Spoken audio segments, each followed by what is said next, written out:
पता नहीं कौन सी जगह बताई थी उन्होंने। तो अब निकलते हैं अपने, ज़्यादा टाइम ना ले और पहुँचे जितनी जल्दी हो सके।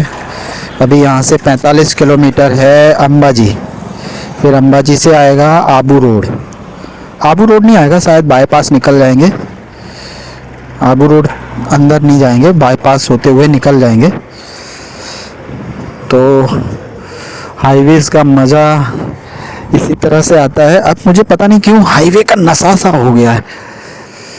हाईवे पे नहीं निकलता हूँ, कार हो या बाइक हो तो मज़ा आ जाता है। ऐसे लोगों से मिलो, बातें करो और निकल जाओ।